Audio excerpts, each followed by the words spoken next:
یہ اللہ رب العزت نے بتلایا ہے جو اس بات کو پسند کرتے ہیں کہ وہ ایمان والوں میں بے حیائی کو فروغ دیں، جو اس بات کو پسند کرتے ہیں کہ اہل ایمان میں بے حیائی کو فروغ دیں، ان کے لیے دردناک عذاب ہے، دنیا میں بھی آخرت میں بھی۔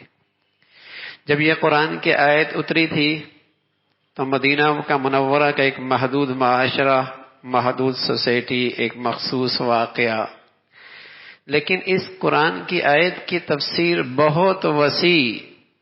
اگر آج کی دنیا دیکھی جائے، آج کی صحافت، آج کا ٹیلی ویژن، آج کا لٹریچر، آج کے میڈیا اور آج کے تعلیمی اداروں کا نظام تعلیم دیکھا جائے تو قرآن کی یہ تفسیر کھل کے سامنے آ گئی۔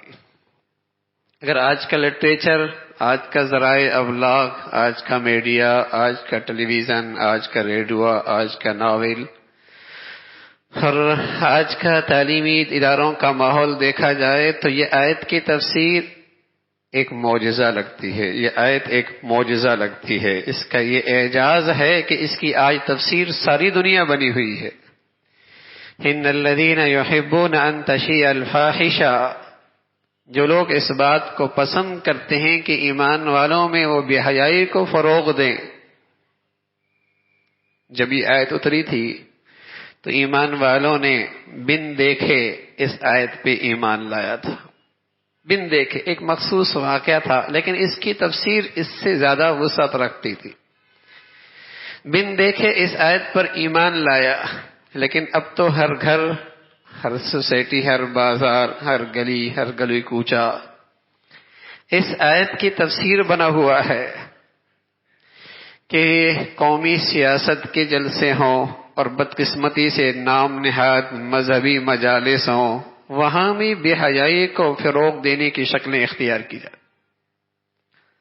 ہمارے عزیزوں، جو قوم کا مقتدی طبقہ اور مذہب کے نام پر یہ مخلوط محفلیں ہونے لگیں گی، پھر آنے والی نسل محبت کے دن ہی منائے گی نا۔ پھر اس نئی نسل کے اسکول کالجوں میں، یونیورسٹیوں میں محبت کے دن ہی منائے جائیں گے، حرام محبت۔ اور پھر اسے روز بروز فروغ دیا جائے گا ذرائع ابلاغ کے ذریعے۔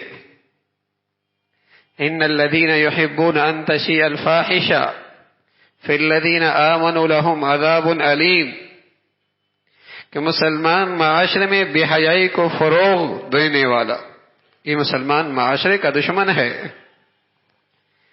یہ اسلامی سوسائٹی کا دشمن ہے، بلکہ سچ ہے یہ مسلمانوں کی ازواجی زندگی کا دشمن ہے، مسلمانوں کے خاندانی استحکام کا دشمن ہے۔